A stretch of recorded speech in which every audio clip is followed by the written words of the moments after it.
ScareLA 2014.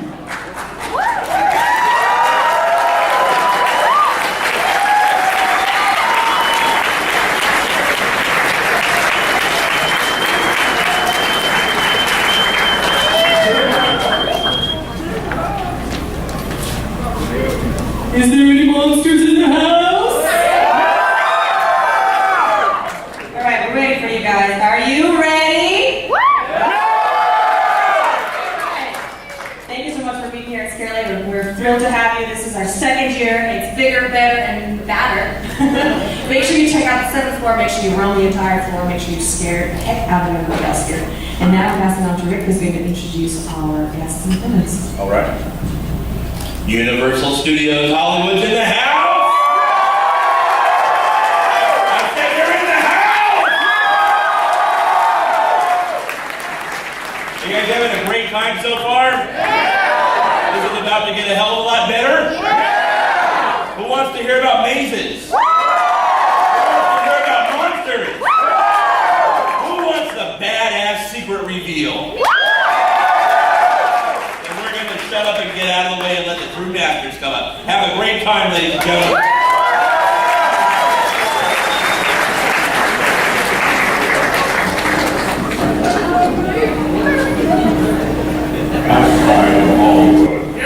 ScareLA is proud to present Halloween Horror Nights from Universal Studios Hollywood. Please give a warm welcome to the men behind the menace. Chris Williams, art director.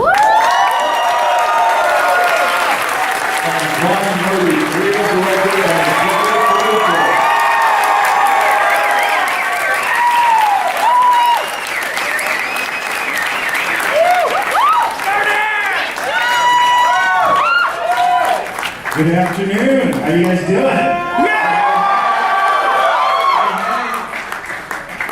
Well, first of all, I'm John Murdy, creative director, producer of Halloween Horror Nights at Universal Studios Hollywood. And I'm Chris Williams, art director, production designer of Universal Studios Halloween Horror Nights, and thank you guys for coming out. Chris and I brought Halloween Horror Nights back to Hollywood in 2006, and every year since then we've created the event together. So we are always extremely grateful to the fans of this event for supporting it year after year after year. Without you guys, frankly, we wouldn't have a job, so thank you very much. Thank you. Appreciate you. I know you guys came here today also because we're going to make a big announcement. Yeah! You guys ready for a big announcement? How about we announce the next maze here live on stage here at Scare Los Angeles? All right, let's roll the video.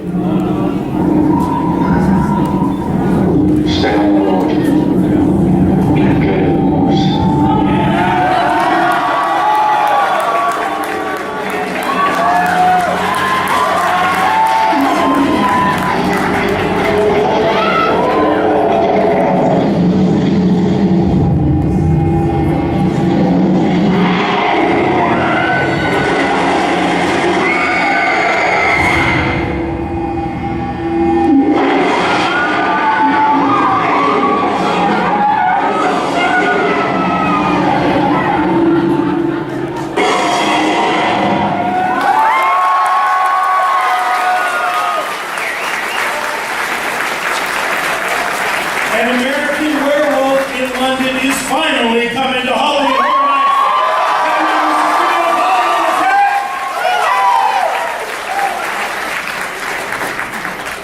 Chris and I have been wanting to do this particular maze, well, since we were in junior high school, basically. We are absolutely thrilled to be doing An American Werewolf in London, and we're particularly thrilled today because as a special treat for all of you, we have a very special guest with us today. He's a legend in Hollywood. Please give a warm round of applause for the writer, director, and producer of American Werewolf in London, Mr. John Landis.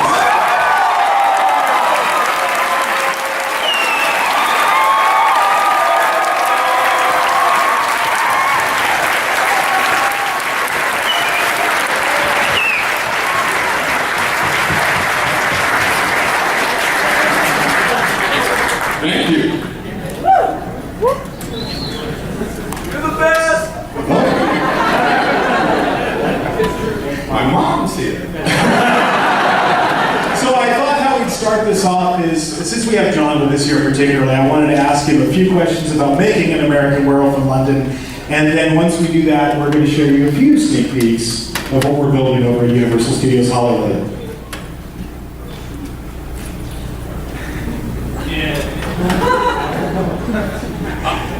So, the story of how this movie came to be is actually a pretty awesome one, and quite like a horror film, John. I understand it goes all the way back to 1969. Would you share with everybody how American Werewolf in London, the movie, came to be?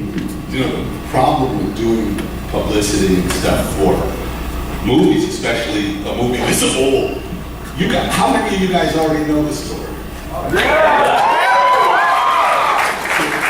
I feel like such a shock because I have to know.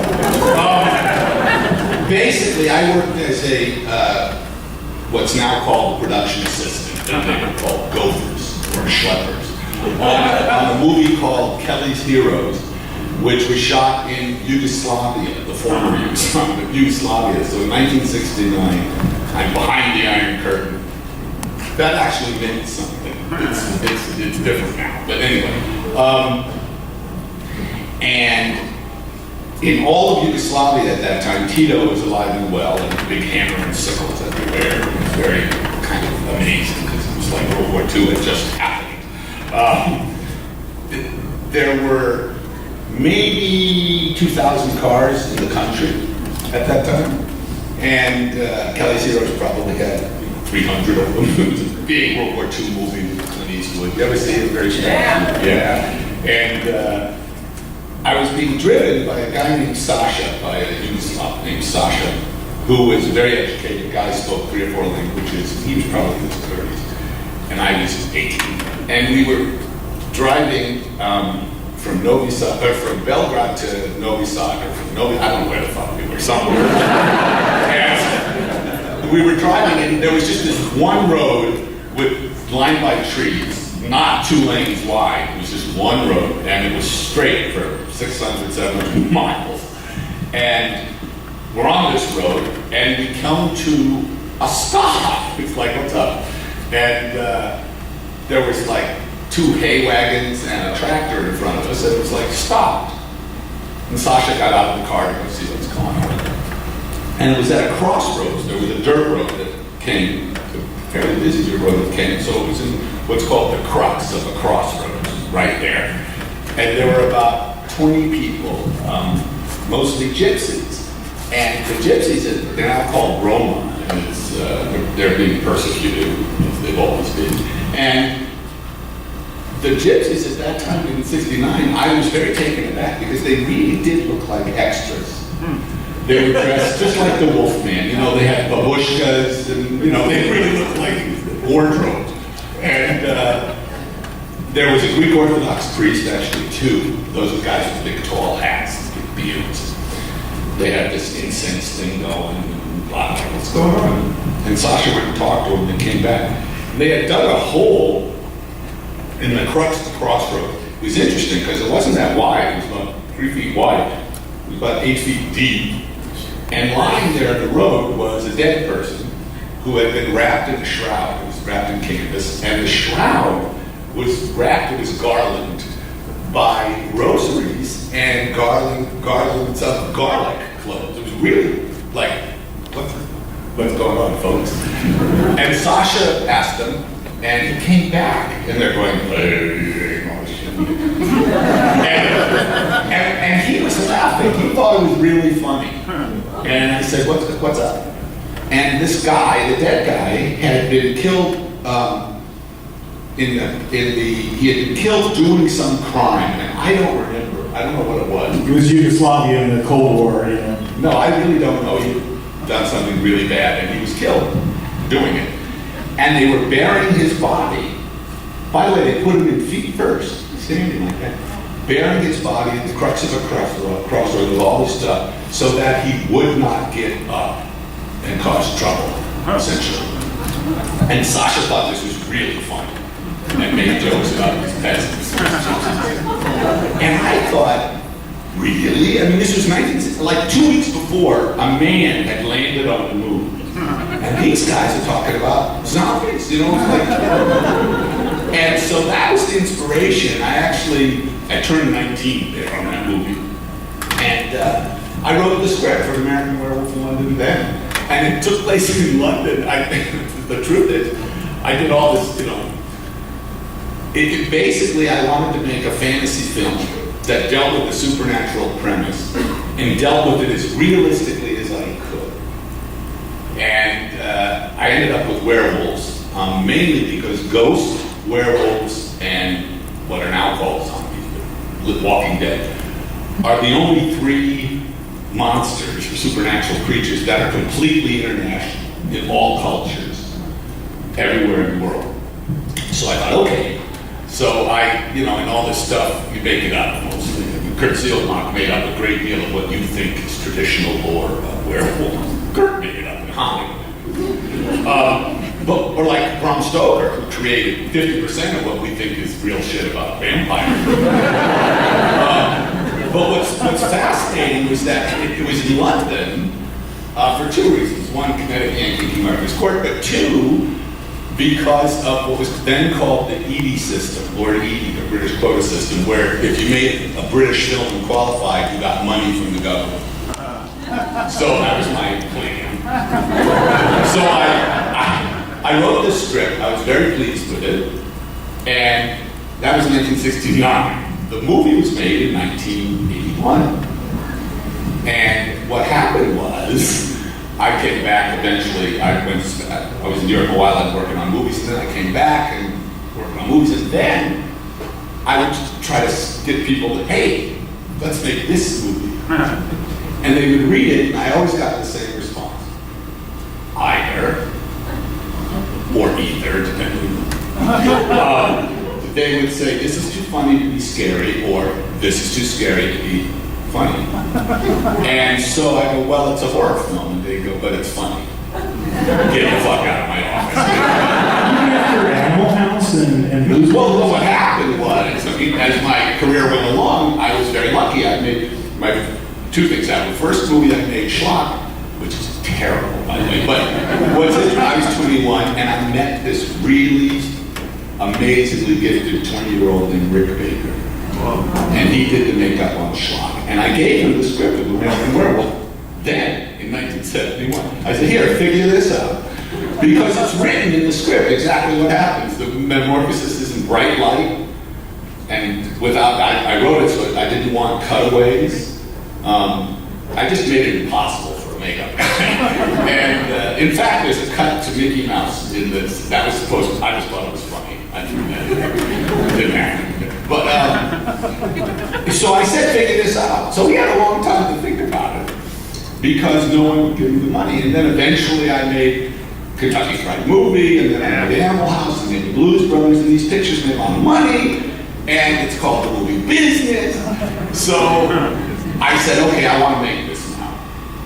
And it was what's called a negative pickup, which is the best way to make movies, and unfortunately it's not done anymore. But, where you basically make a deal with the distributor film company, and they say, when you give us a finished film based on this material, and there's all these things, it has to be in color, it has to be at least this long and no longer than this, it has to have an R rating, can't have an X rating and all this stuff. When you give us this film, we'll give you, in this case, $10 million. So with that little piece of paper, you go to a bank and borrow the money. So the bad part is it puts the risk entirely on the filmmakers.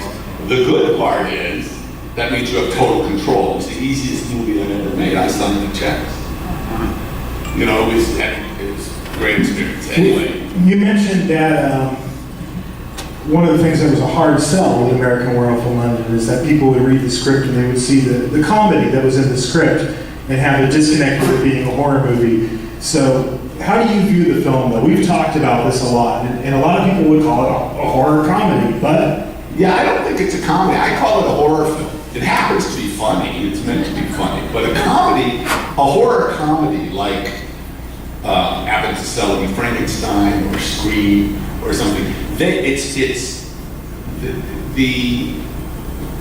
they're not horror films, you know? I mean, there's Abbott Costello Frankenstein, which I love, is an Abbott Costello movie. And the heavens are the monsters, and the monsters treated with respect, actually, which is unusual, but that's not a horror film, and that's a comedy. An American Werewolf, I'm fascinated by people who think they call it a comedy because it's so grim. It's such a grim story. You meet these boys in a truckload of sheep. Where do they go? The slaughtered lamb. You know, it's not a happy story. It doesn't turn out well. They're dead. They're dead from the first frame. And I remember my wife, who designed the costumes for this in most of my films. She said at the time she read the script. She won't read a script unless we're in production. Then she'll read it. But she read it. She said, "John, you put the B in subtle." So did she make that up? She did. Anyway. No, I personally think it's the comedy for me was a way to enhance the horror. Makes it scarier. Because these two boys react the way I believe an educated and rather sophisticated person would react. These things don't exist. It's like John Carpenter's quote, "Monsters don't scare me. People scare me." You know, but, so that's why it's funny. And I'm going to let Chris talk a little bit about one of the things that American Werewolf in London is so famous for, and you mentioned it already, John. Yeah, this is a great pick, actually.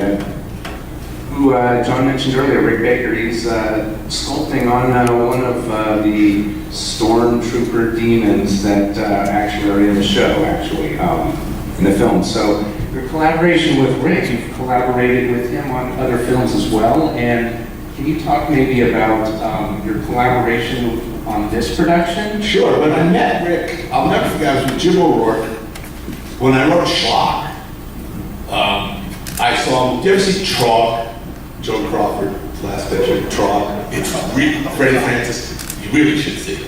It's one of those movies that's so terrible that it depends on your mood. It can be really funny or depressing, but it's terrific. And you know what it is? It's one of the armatures from 2001 that Stuart Freeborn made. But it's just the guy wearing the mask, kind of a fat wrestler. He's wearing the mask and then he's wearing like a fur bathing suit, little fur booties. He's charming. It's really funny. Anyway, so I wrote Schlock, and the joke was originally Schlock was meant to be just a stupid gorilla suit. It was not meant, it was supposed to be tacky. And I went to, when I was in LA Fox, long story, I knew John Chambers. John Chambers is a great makeup artist who won an honorary Oscar for None of the Apes. He devised the first kind of mass prosthetic thing with foam. Yeah, so you could, the innovation was his makeup. Prosthetics have been used in silence, but you look at, like The Wizard of Oz, those were heavy rubber and complicated, and Charlie Shram, they're brilliant, but you couldn't have 300 of them. So John developed the makeup, and anyway, so I knew him pretty well, and in fact, he plays the National Guard captain in Schlock. And did anyone see Argo? Because John Goodman's playing John Chambers. Physically very well, nothing else. And I knew all about John's work for the CIA, the FBI at the time, when I was a mailboy. It was very cool. Anyway,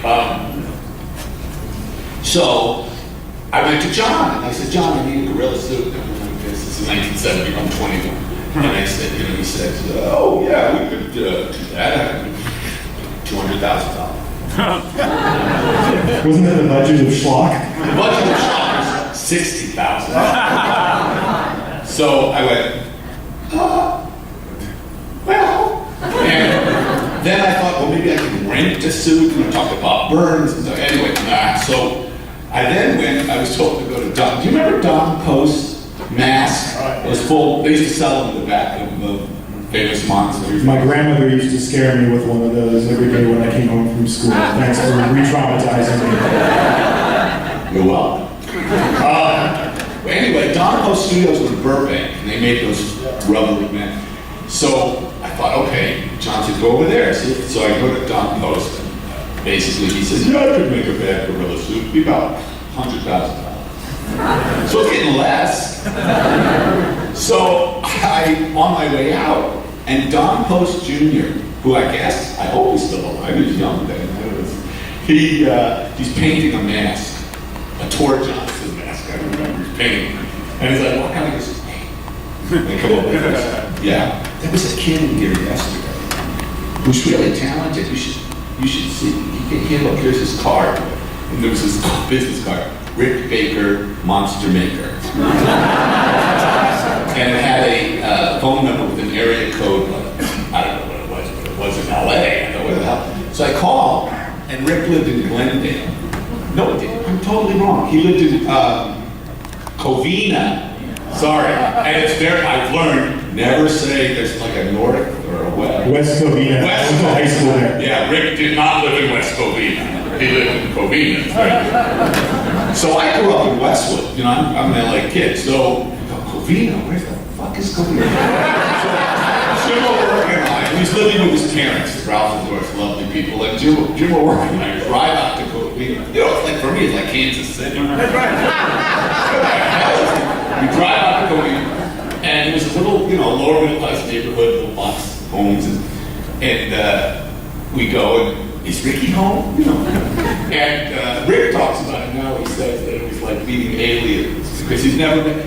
Rick said I was the first one he ever met that said the F word. Of course, I said Probably wasn't the last. What? But he said I was like an alien. Anyway, but that's why I had long hair too. Anyway, so we go into their house and we go into Ricky's room, and he was 20. And he had finished high school and stuff, and corresponded with Dick Smith for a long time. And he was about to work on a movie called Little Big Man. He was assisting Dick on The Exorcist right after that and everything. But anyway, I looked at, he's a kid interested in makeup, so we've been doing it since he was 10, 11. And I'm looking at these masks and maquettes. I said to Jim, kid's fucking brilliant. I mean, he was so ahead. I mean, I'd worked professionally in the movies since the Mailman at Fox. So by that time, six years, and worked a lot. And it was like, holy shit, this kid is amazing. So Rick's budget on Schlock was $2,000, and I was the monster. So all the molds, everything had to be the size that could fit in his mom's oven. And Doris complained for years that her blueberry pie smelled like foam rubber. But anyway, so Rick and I, he had a long time, because I said I want to see that, I think it would hurt. If that's going to happen to it, would hurt. And I wanted to see I wanted to see what we had. And he figured out change-o heads and everything over the time. And meanwhile, Rick's getting more and more successful. He did Octaman, and then It's Alive, I remember the killer thing. Yeah, so Rick's working away. Incredible two-headed transplant, the two-headed gorilla. It's a long story, but I ended up getting the job of King Kong, which he still hasn't forgiven me for. The 1976 Yeah, King Kong. Dino, he is King Kong. Anyway, so the end result was, I kept telling him, I'm going to make this movie. He kept going, okay, because I figured it out. Finally, I made the deal to get the money. I had to talk to Rick for a year and a half, call him up. Rick, we're making An American Werewolf. He'll never, he goes, uh-oh.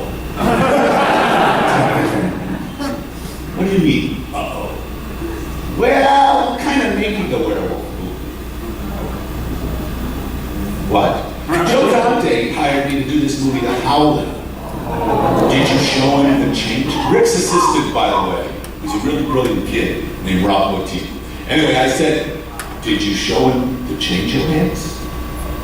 Yeah. You fucker, I was so Anyway, the way it worked out was that Rick left The Howling and his assistant, Rob Motti, who did the thing, and he agreed. Rob was brilliant. So they went on, then Rick came with me and did. Well, you mentioned it, but obviously, Chris and I, when we were in junior high, I was in junior high when I saw American Werewolf for the first time, and I'll never forget being in the movie theater and seeing the transformation scene. And Chris... Again, very iconic, hugely iconic. This is like one of the most iconic scenes of really, truly of all of horror, and it, personally for me, definitely huge. very impactful on my life is one of the things of why I'm sitting here today and what I do today is because I'm sorry. It's all his fault. I didn't have the artistic talent, so I got Dick Smith's horror makeup kit, played around with it, and realized I couldn't be a makeup artist, but he's the artist. But this is such a cool, huge scene. Can you talk about more of the vision of that? Well, it was meant to be what it is. It's, you know, I just see the flaws in it now, and we do it a little different now. But the idea was to see the change without doing lap dissolves. Traditionally, the way it was done with Lon Chaney Jr., for instance, was that they would, you know, be put in a position. Yeah, they actually used to pin him to the chair, or the pillow. The best one's on the pillow. But the pillow was made of plaster of Paris. Yes, so it wouldn't move. Anyway, and it took a whole day, you know, because Jack Pierce would lay on this hair and pieces, and then they'd shoot some, and then lay more on, and they'd shoot. I mean, it took forever. But it always bothered me in the movies that it was always kind of gentle. It just sort of happened.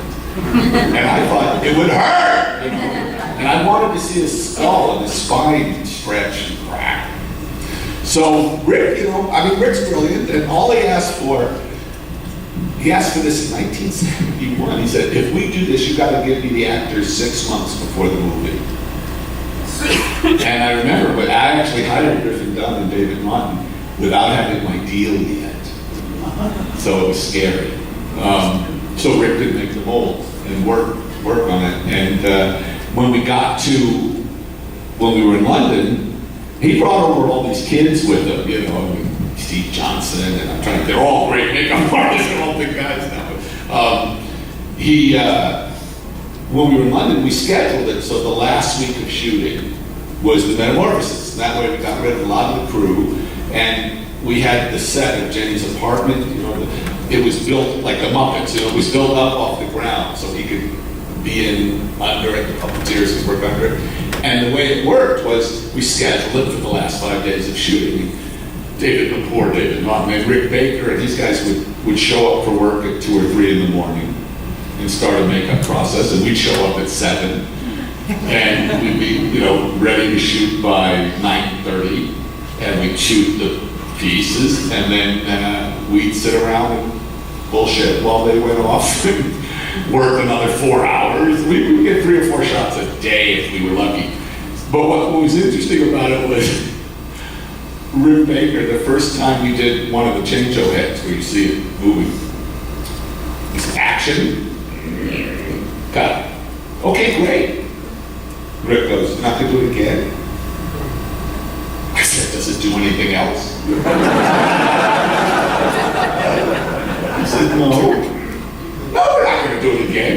Hurry up, get the fuck out of here, go work. And it was so interesting. Probably broke his heart. He said, we've been working on this for 6 months. I said, well, what else? We did it. What else is it supposed to do? He was just devastated. And it was so funny. And then David Naughton, I remember one of the things, he goes, I've been sitting here for 8 hours. Can you go, that's it? Yeah, we got it, you know. Anyway, it took a week, and then we finished. And it was very exciting when the movie finally opened, because people really were, at that time it was this, you know, just as followed a year and a half later by The Thing, the extraordinary, the John Carpenter movie, where Rob took this to, you know, even another level. And then, you know, Dick Smith, what he did that was so extraordinary. I mean, I wish he had done it before Coming to America, but Dick invented silicone. You know, now you can do appliances that are seamless and don't have that rubbery, you know. I mean, with silicones and these new plastics, have you seen, I haven't seen it, but Maleficent? Yeah. What Rick did to Angeline's amazing. Angelina, did you see her face? She's wearing pieces, you can't tell, except that people's faces don't do that, but it's an amazing thing. He's brilliant, and it was very successful, and it did inspire a lot of people. And I meet people all over the world who talk about that they became makeup artists or directors or whatever because of this movie. Except in England. In England, whenever you talk to boys, it's always about Jenny in the shower. I saw that when I was 12. Changed my life. But being 1981 and being in the movie theater, you remember, Chris? I mean, I think I snuck in, because I don't think I was of age to be allowed to see it, but watching that scene take place was a life-changing experience for so many people, not only in movies, but in the haunt industry and makeup artists. It was just, how is this possible? You would sit there in just awe. And, these days we all, a lot of you guys grew up in the era of computer animation. You have to think about how you physically did this before there was computer animation. I think it was huge on the film industry as well, because the Academy created that was a category. It was so impressive that the Academy created the Makeup Academy. Yes. I think Rick has 7? Yes, 7. Yeah. 7 Oscars. That's bullshit.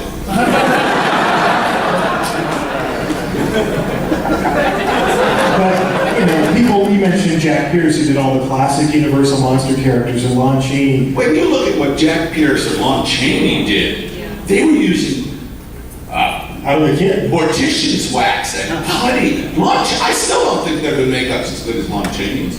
They're amazing. But those guys never got recognized, by the Academy. There was, they would do honorary Academy Awards. Bill Tuttle got an honorary Oscar For Dr. Lowe? Yeah, this is Dr. Lowe. And, it's Bill Tuttle. It's Bill Tuttle right now. Let's take this call. Just a moment. Can I call you back? Everybody say, hi, Bill. Hi, Bill. I'll call you back.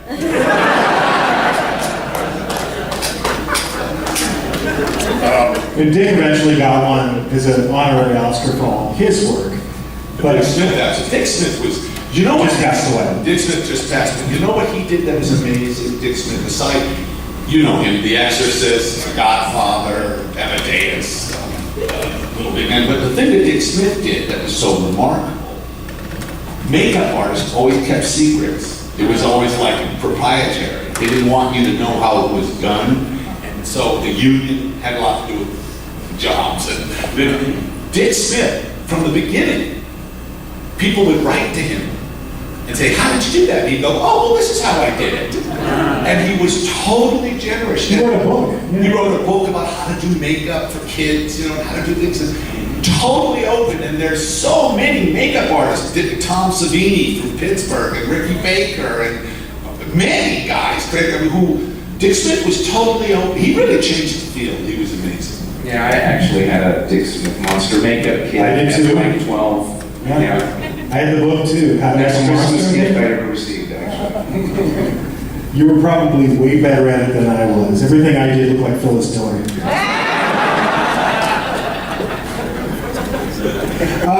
So what we wanted to do now is give you guys a little sneak peek at what you can expect to see this September and October at Halloween Horror Nights, because we are in the middle of creating An American Werewolf in London. And before I share any pictures or do any of that, I think we do need to give credit to our sister park in Orlando, particularly Mike Aiello, the creative director, who hooked us up with John and who did excellent. We did one last year for the first time in Orlando, and it was an amazing experience for me.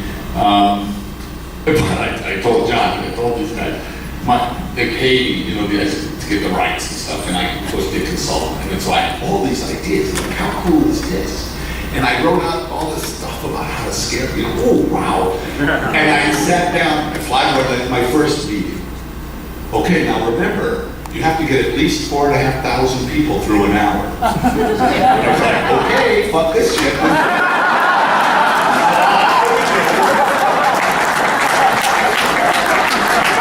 We're doing 2,000. But I have to tell you, it was a good experience in Orlando. Really was. Did you see those pieces of people getting scared by shit? Yeah, that's all footage from Orlando. That's all footage from Orlando. What was amazing too was I didn't realize people fall down. They crawl, they weep, Also, they get into so much trouble here. I mean, they're even more elaborate here. Here they're doing, Orlando, they have the puppets and masks. Here he's doing prosthetic makeups on these guys. We can show you some of that. I was going to say, so I think what a great detail. Copies he'll show you some of the copy stuff and all these things, you know, and I hope it's as, I mean, I really, they're building it now, but the sound was fantastic in Orlando. They got all they went to London, went to Twickenham, and got all the original tracks. And, Well, thank you for doing the Blu-ray, because I've looked into this before, and the sound department was like, you want what? Like a few years ago, I started asking questions about it. Once you guys did the Blu-ray, then we had all the original sound restored. It's fantastic. well, what was, you know, they did a great job. But what was amazing to me was people wait hours in line. I mean, I was there, like they're waiting in line. And I think it should take 7 to 10 minutes, I would think.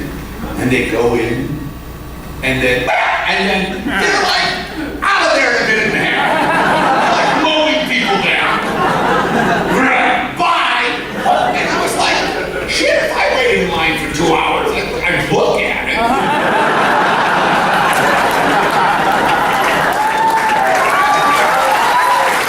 Well, we want you to look at it. I mean, we worked all year on this.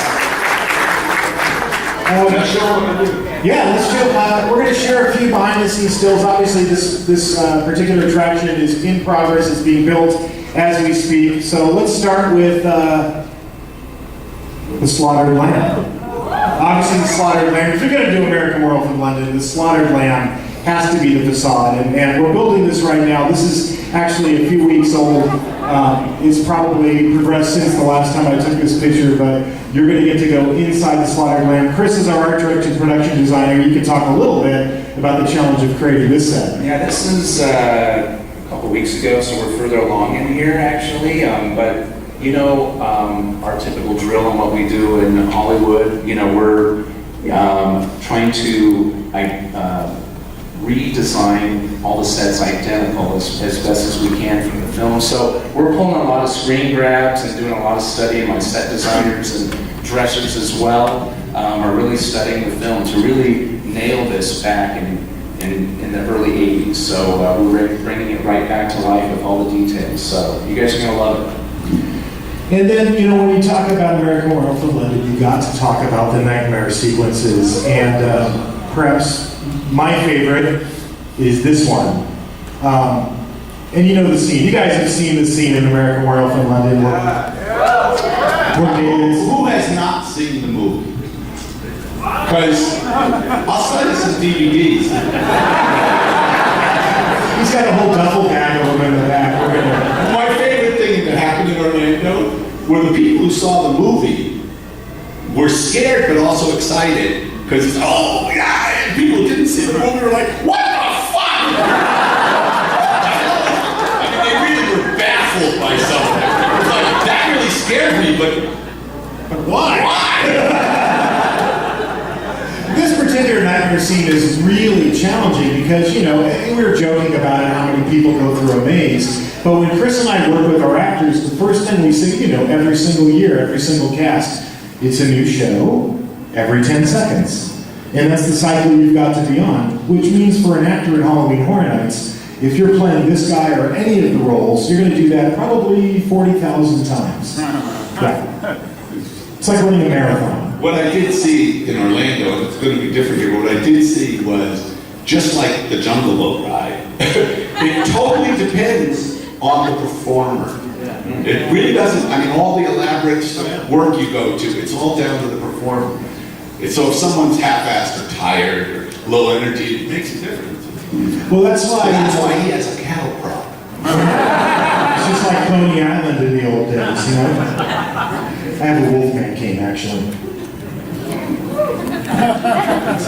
Does a lot more damage than a cattle prod. This particular scene, there we go.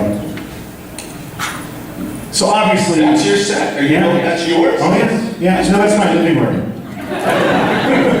I went really into the film. I had my interior decorator redesign the whole house. But no, that's the set. We just took a picture of the set. It's in progress right now. But to get that effect of those soldiers coming in and shooting the place up is something that, you know, in a movie you only have to get it right for the camera once. In our world, as I mentioned before, we have to do it 40,000 times through the course of the event. So this is a whole combined lighting, audio sequence with performers. So when they come into the room, you can maybe see, if you see the little pieces of blue tape that are up on the set there and they kind of go down the wall. You marked all those. Tell them what the blue tape is for. Those are bullet hits, actually, from the soldiers' machine guns. So how this all works is all designed to be a programmed audio lighting sequence. So all 4 of these guys, when they come in the room and they start shooting up the place, and their guns are going to flash and everything, you're going to see the bullet hits go throughout the room. Or we'll use real machine guns. We haven't decided. That would be scary. And of course, another one of my favorite scenes is the subway station. And you had, when we met, John, you had a very specific note for Chris. And if you look at the picture, you wanted it to feel like you were in the subway. You wanted that curved ceiling. Yes, and what we did, we created that going into the subway, actually. We've got curved ceilings going through that set. And since we're in a subway, we had to do... I feel like I'm playing a video game. There we go. Yeah. We figured we might as well build a subway car. You can talk about this. Yeah, so we've got, this is all fabricated out of wood. It's been what's called computer cut, actually. We have a computer that actually cuts this. It's a specialized wood as well. So we can really completely nail and recreate something very realistic. Now we're going to talk about the makeup a little bit. So again, we're going to show you a few things that are in progress. Poor Jack.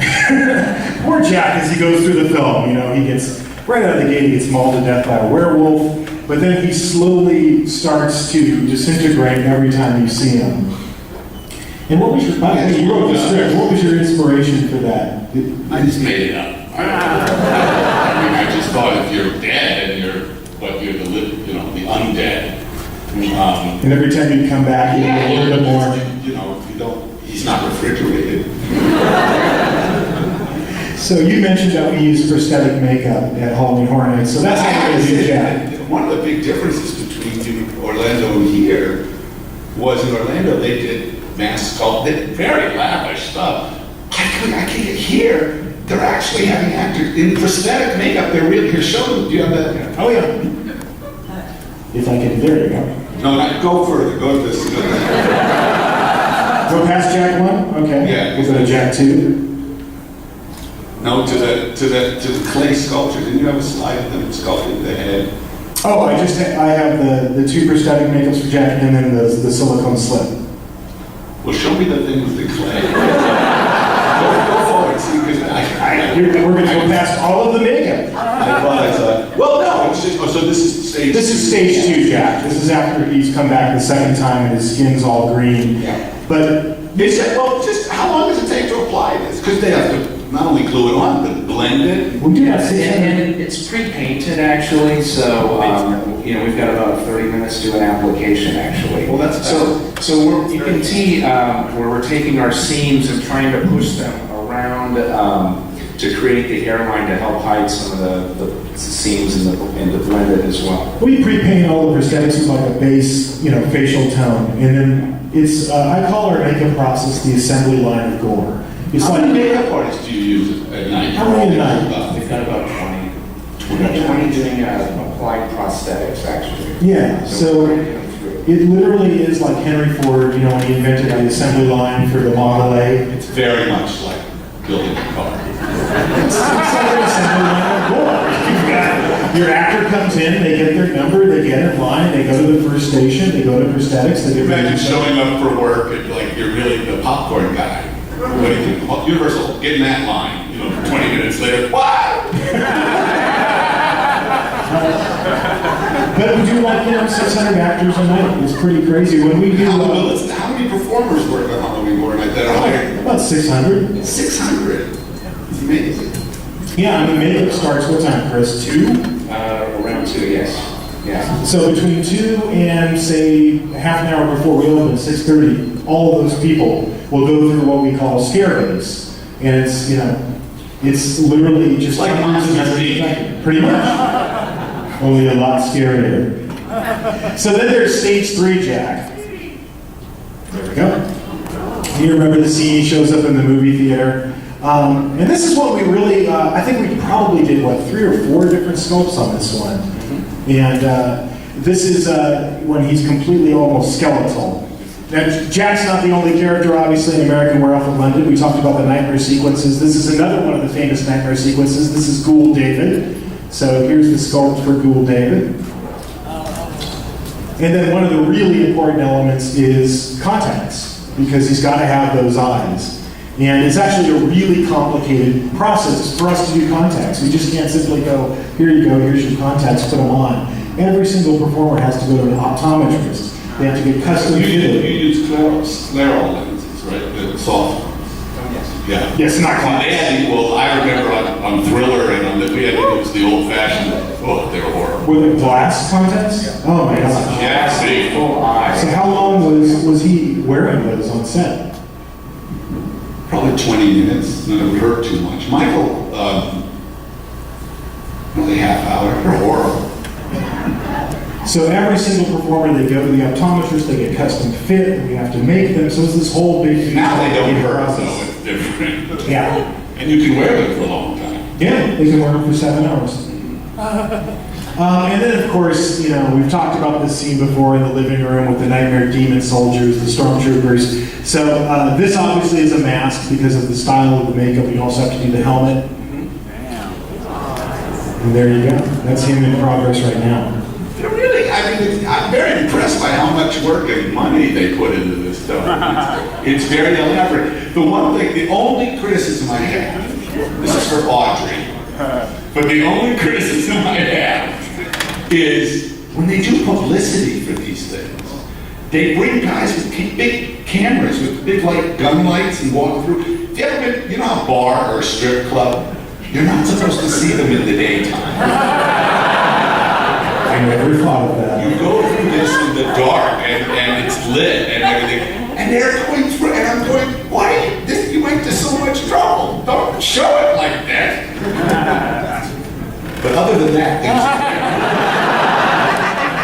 but for the guests who go, Yeah. it's dark and scary. Well, it's a really fine line when you're lighting a maze. Chris and I talk about this, you know, we wear many different hats, you know, we're all people who came out of theater and were scary as skeleton hat, used another cap. But, you know, we do lighting, we do audio, we do all of that stuff. But lighting a maze is an art form unto itself because you want it dark and scary, but you still want to see and appreciate the movie. So our most common note, Chris, wouldn't you say to our lighting designers is, take it down, take it down, take it down. It's very directors to it. What's interesting in the movie is always, it's like, can you make it darker? Can it be louder? Everyone wants it louder.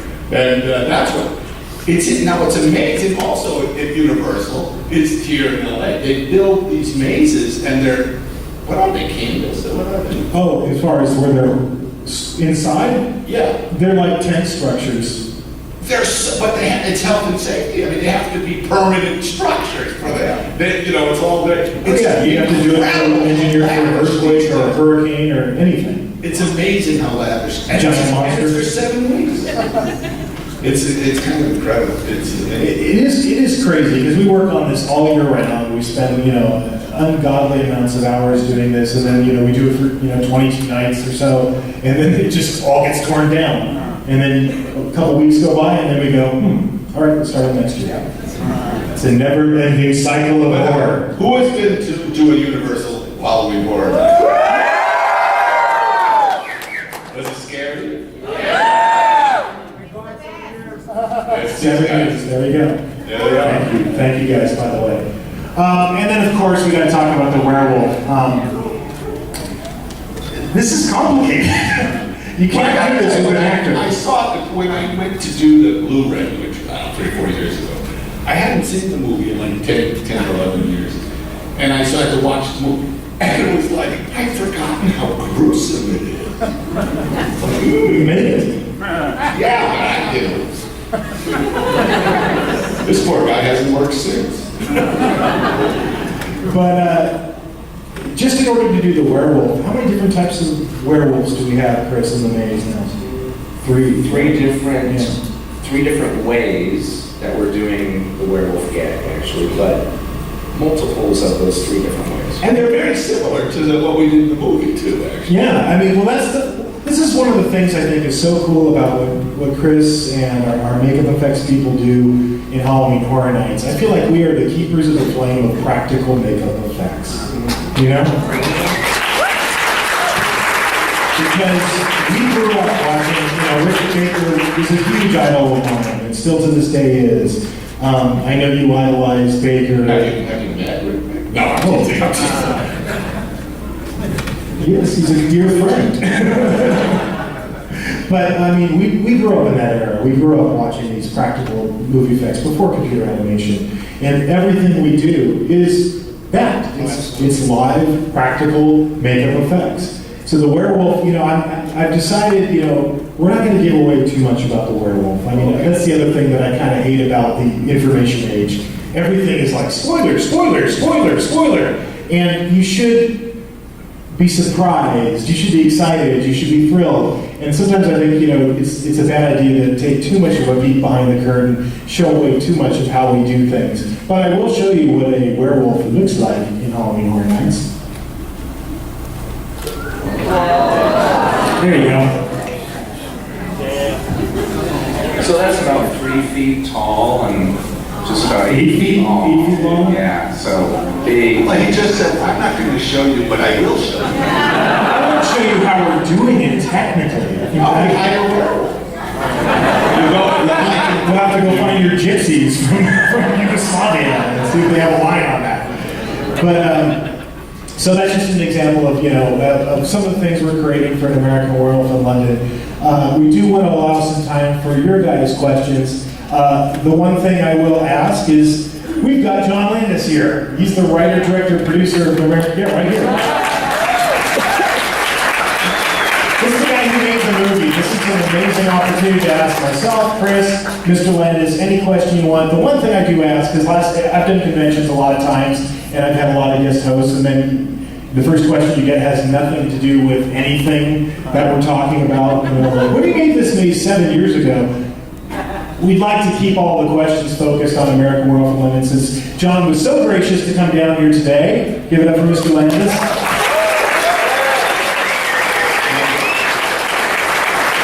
And to spend time with you guys, I just think we should all ask questions about this particular maze and our collaboration on it. Okay. So we'll turn it over to Q&A at this point, and if you've got a question. We have it back there. Okay. Way in the back, stand up. You have to stand up and you have a question. There you go. Okay. Get your outdoor voice. Get your outdoor voice. Mr. Birdie, Mr. Williams, I was wondering if you guys were going to have any shows here for Halloween Horror Nights. If there's shows about American Werewolf in London. No, you can tell them. I mean, they do live shows. They do, why not? You're here to hype the fucking thing.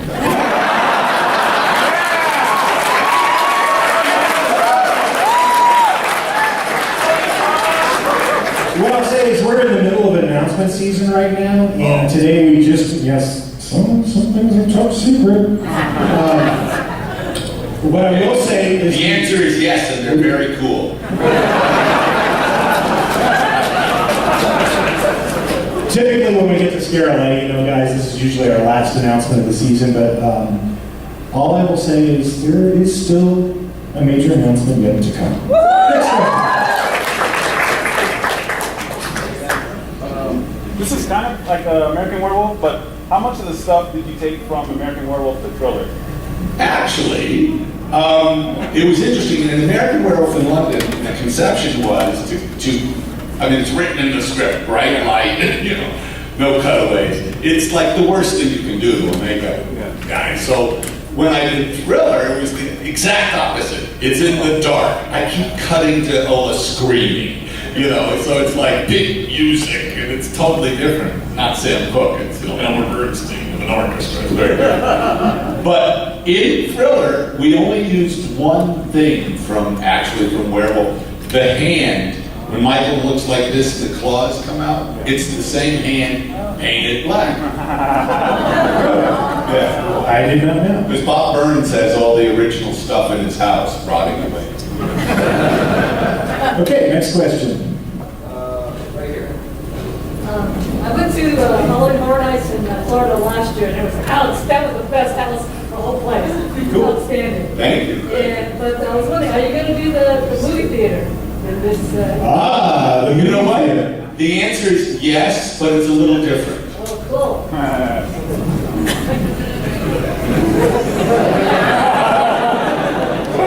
No, I think that's cool. No, I mean, you gotta do the movie theater, absolutely. I mean, that's, what's fun about it for, I think, us, is we get to go through the movie, and Chris and I go through it over and over and over again, and pick your favorite scenes that you get to bring to life, and that's certainly one of my favorite scenes. So. That's the only thing in the movie that's different from the script I wrote in 1969. I mean, it's really almost word for word an 18-year-old's. That's why some of it's so weird. But the movie theater, when I had been in London on my way to Yugoslavia, and then actually, in 1975, I spent quite a while in London because I'm one of the 11 writers of The Spy Who Loved Me. But, so I was, and then I was there again on another job. And in London, used to have what were called cartoon cinemas. And the Arrow Cinema, which is now, that was in Piccadilly Circus, it's now, if you go to Piccadilly Circus, they've changed it. One, it's no longer a circus, and two, the cinema was torn down, it's now the Gap. But that theater was there for many years. There was one in Hyde Park Corner, one on Marble Arch, they were all over the place. 15 of them all over London. And they were little movie theaters that showed cartoons and newsreels and commercials. And what they were for is when people went shopping on what they call the high street, I mean, you know, big shopping, it was to drop your kids off there. And I loved it because this was, I remember especially in 75, but they showed beautiful 35 millimeter prints of Bugs Bunny, you know, Tex Avery, Bob Clampett, you know, just really good cartoons. And I put the Brits I was working with thought I was nuts. But this is before home video, you really couldn't see that stuff. Anyway, so I wrote it, and it was supposed to be a cartoon cinema and a Roadrunner cartoon on the thing. And so with a couple of small children, you know what he says, run away, it's supposed to be like a little girl. And when I came in 1981 back to London, most of them had closed, and the Arrow Cinema was now a porno theater. As it shall be in the maze. Okay, so we got to make city next Wednesday. Cool. Another question? Hi. First of all, I'd just like to say, yeah, I've been hooked up to this event since 2007, and you guys actually inspired me to become a designer at my college, so thank you guys for that. Yeah. And, awesome, thank you for supporting Halloween. And my other question is, for this maze alone, how long did it take to just design the layout of the full maze alone? Just that? We've been wanting to do this for a number of years. We started designing in our heads, what, 3 years ago? Several years ago, yeah, we did actually. We talked about, Chris and I, usually what happens is opening night happens, Halloween Horror Nights. You know, all the press comes, all the celebrities, we go through all that. And then sometime at the end of the night, like 1 or 2 o'clock in the morning, it's usually you and I on a hill somewhere in an obscure part of the Universal backlot going, you know, it would be cool. next year we should do this. But Be cool is ... And you and I started talking about American Werewolf years ago. It's always been on our wish list of films that we wanted to do. But how long did it take to do the drawing package, the physical layout, Chris? Well, the physical layout itself, you guys know that, you know, John and I will sit down and we'll pick essentially the rooms and what we want to show. Essentially, John will write a treatment, and I'll take that and break that down. So, you know, it really kind of depends. After I broke it down, and I'm trying to do a layout in this case, it's in a 4,000 square foot tent, which I'm trying to create and take as much space of that tent up as I can. So really from pen to paper, it kind of varies. It might take sometimes, if I feel very inspired, much like this film, a few days to maybe a week or so. Just to get the floor plan. Just to get the floor plan, but then we'll elevate every single wall and draw all the details, which helps communicate all that construction and also scenery to the guys out in the field that are actually building construction, doing texture on the walls and everything. So that process where I have set designers come in and we, go through each and every elevation and such, and that takes about 2 to 2.5 to 3 weeks to really break down this maze and do that. And full color elevations as well. So we're communicating all the information clearly out in the field. So. And there's something you said that I think for anybody here, I assume there's a lot of you that aspire to do this or want to create haunted attractions. Anybody? Yes? Quite a few of you. Pen to paper. As you already said, everything Chris does is drawn by hand. And I say that because in this day and age, a lot of people just assume that this is all done in a computer program. It's amazing when you look at all the elevations. And how many pages are in a drawing package? 50, 60?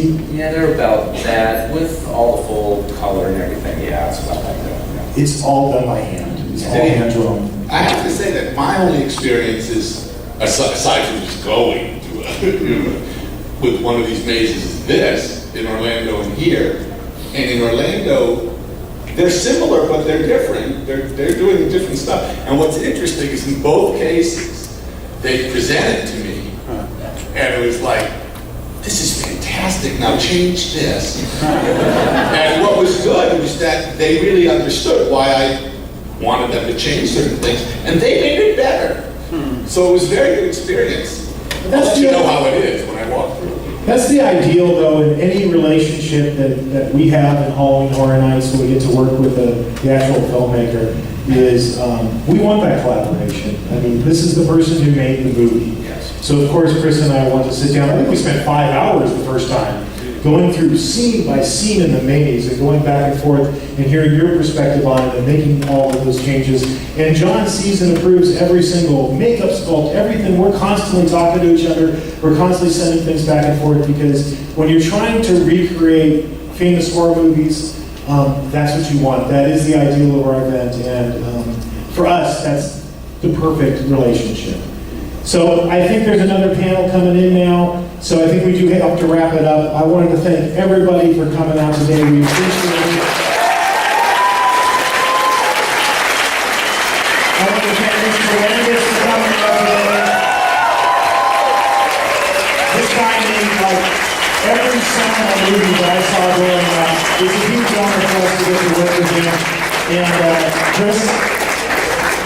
Thank you for coming. We'll see you at Halloween Horror Nights. And we'll be out there in the hall, so if you have any questions afterwards, come look for us. We'll be outside. We want to check out ScareLA. Thank you, ScareLA, for having us. We'll see you later. That's right. Once again, ladies and gentlemen,